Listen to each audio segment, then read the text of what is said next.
নমস্কার বন্ধুরা, আজকে আমি ঝাল সেমাই রান্না করব। প্রায় সময় তো মিষ্টি সেমাই খেয়ে থাকি, তো আজকে ভাবছি একটু ঝাল ঝাল করে সেমাই রান্না করি। তো চলো কীভাবে রান্না করব একটু শেয়ার করছি।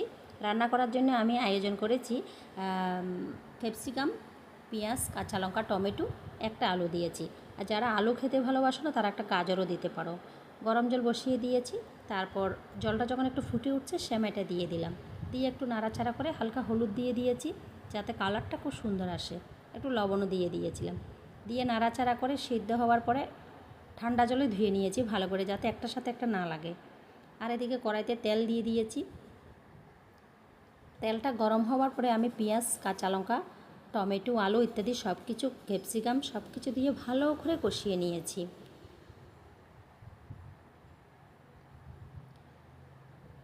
তোমাদের ভালো লাগলে এভাবে তোমরাও রান্না করে খেয়ে দেখো সেমাই।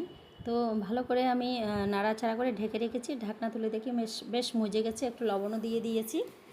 সবজিটা হয়ে গেছে, হলুদ আবার একটু দিয়ে দিলাম, আর একটু ম্যাগি মশলা দিয়েছি। ম্যাগি মশলা দিলে একটু টেস্টিটা বাড়ে। তারপর দুটো ডিম দিয়ে দিয়েছি। ম্যাগি মশলাটা দেওয়ার পরে নাড়াচাড়া করে দুটো ডিম দিয়ে দিয়েছি। ডিম দিয়ে ভালো করে নাড়াচাড়া করে দিয়েছি, যেহেতু কাঁচা ডিমের যদি গন্ধ করে সেজন্য ভালো করে আমি ঝুরঝুরা করে মশলাটাকে রান্না করে নিয়েছি। মোটামুটি হয়ে গেছে ঝুরঝুরা। এখন আমি ঝোল ঝরানো সেমাইটা দিয়ে দেবো। দিয়ে ভালো করে নাড়াচাড়া করে আঁচ কমিয়ে দিয়ে অনেকক্ষণ নাড়াচাড়া করে রান্না করে নিয়েছি। এই তো কি সুন্দর হয়ে গেছে ঝুরঝুরা, দেখো খেতে খুবই টেস্টি হয়েছে। ভিডিওটা ভালো লাগলে শেয়ার করে পাশে থেকো। ধন্যবাদ সবাইকে।